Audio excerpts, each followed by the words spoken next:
Bien, le doy la bienvenida a Alejandro Gaviria. Él fue ministro de Salud durante el gobierno de Juan Manuel Santos, además un académico, fue rector de la Universidad de los Andes y muy importante, fue ministro de Educación por unos pocos meses, hay que decirlo, exministro de Gustavo Petro. Bienvenido. Buenas noches ahí en Bogotá. Buenas noches, Jennifer, a usted y a todos los televidentes. ¿Cómo está? Bien, bien, pues ya vio toda la batería de propuestas, reformas y muchos problemas pasando en este momento en Colombia y por eso decidimos hacer este análisis con usted, exministro.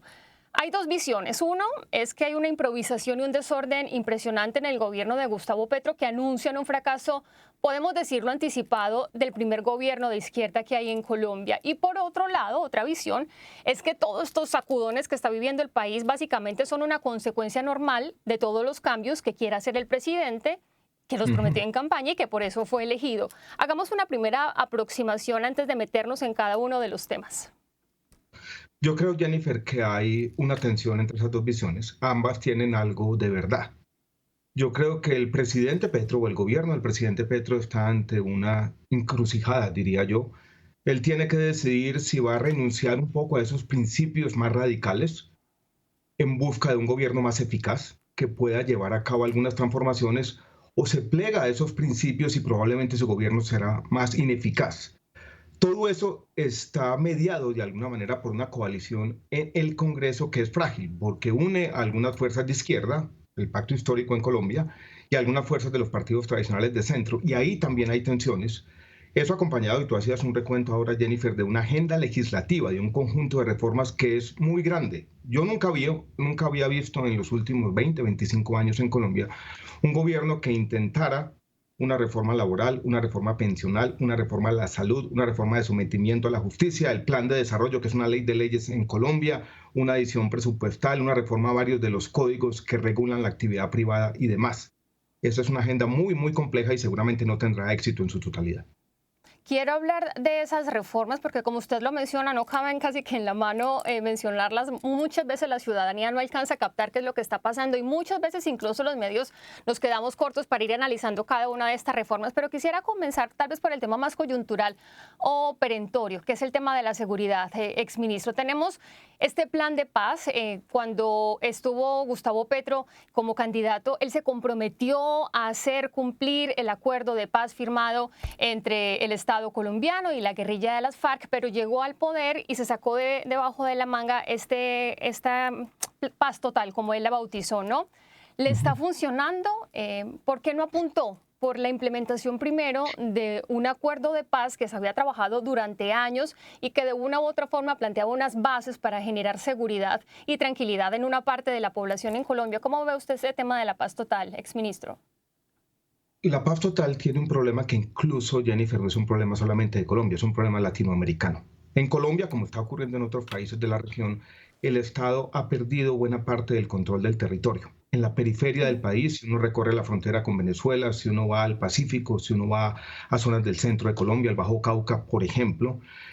Y la estrategia de paz total yo creo que es ingenua en ese sentido. Quiere hacer unas negociaciones, pero subyacente a eso están unas historias de desarrollo que no se están cumpliendo, las economías ilegales que siguen siendo la fuente principal del conflicto, de ese control del territorio. Y ahí todavía hay una pregunta sin respuesta.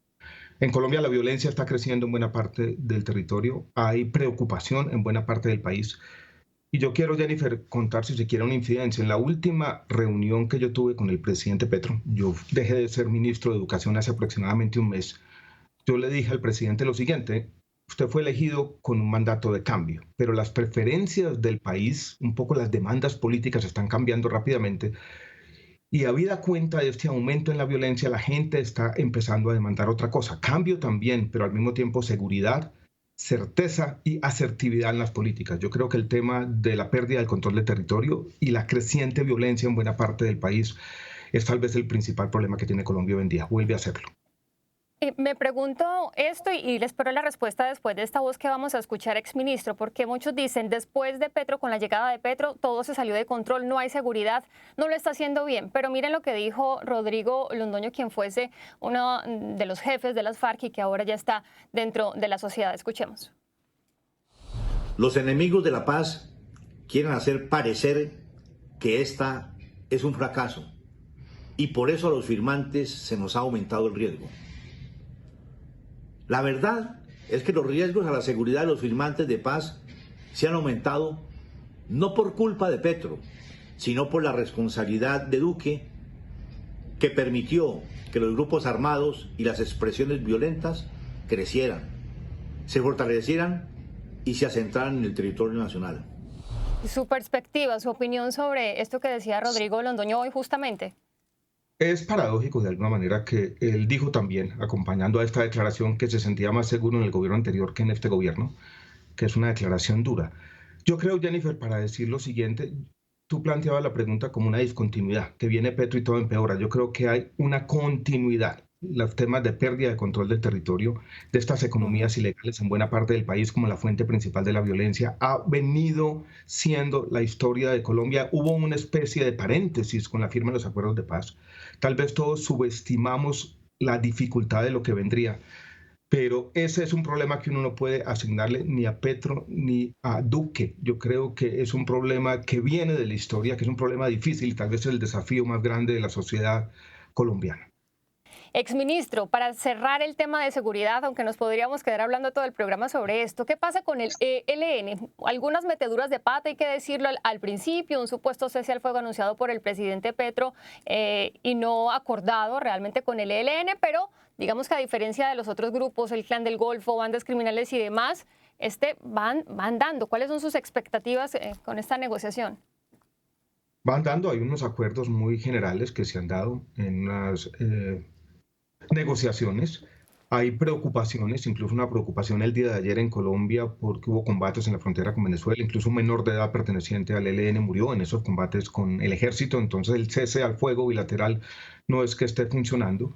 Hay algunas preocupaciones de sectores de opinión de que la agenda de negociación con el ELN es tan amplia que podría equivaler a una especie de cogobierno. Esa idea yo creo que ha venido tomando carrera en algunos sectores de opinión más asociados con la derecha, pero hay expectativa. Yo creo que todavía falta mucho para dar un veredicto definitivo de lo que podría pasar con las negociaciones del ELN, pero hay preocupaciones en el país.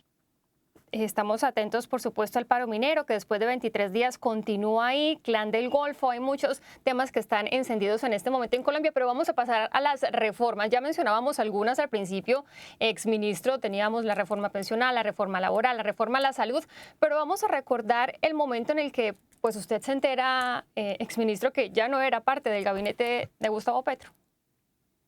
Sí, yo, para recordar un poco y dar un contexto, yo fui ministro de Salud por mucho tiempo, por 6 años.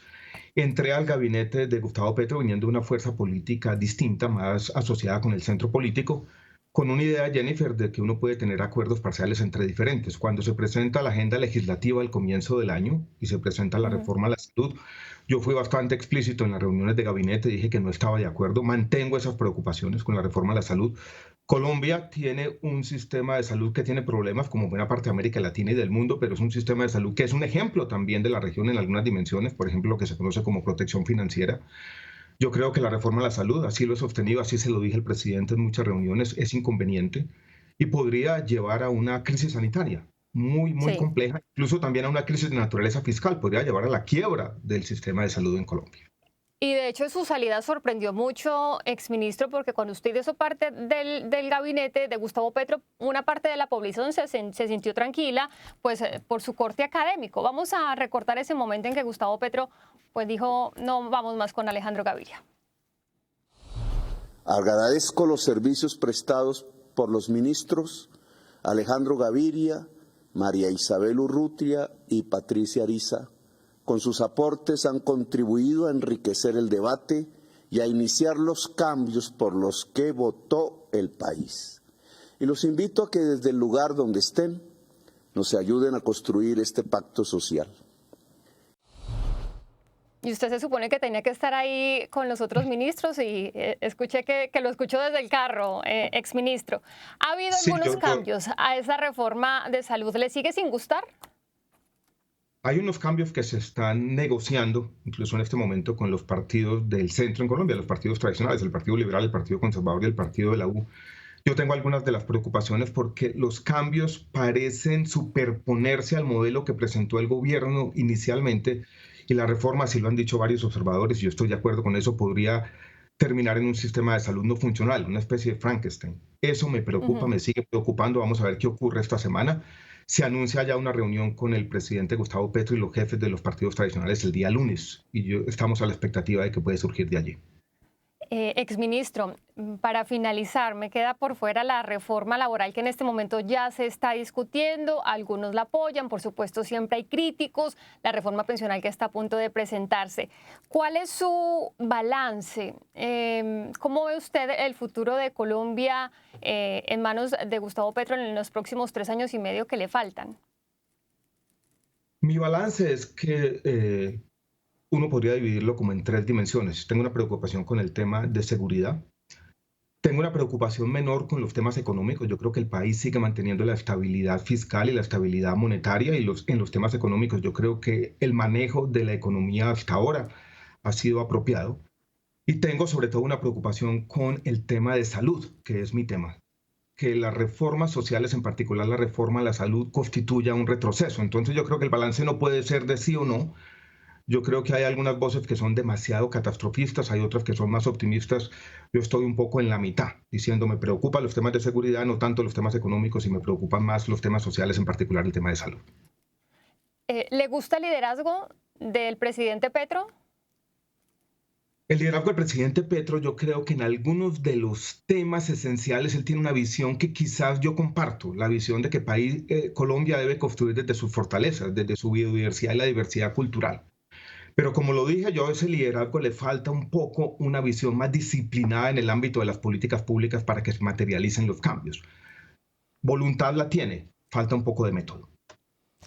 Interesante que los papeles se cambiaron. Ahora la oposición es la derecha, que siempre ha estado en el poder, así que ese ejercicio está resultando también interesante. Unos aprendiendo a gobernar, otros aprendiendo a ser oposición. Exministro, gracias por acompañarnos. Muchas gracias, Jennifer, por la invitación, y de nuevo buenas noches. Feliz noche, exministro Alejandro Gaviria.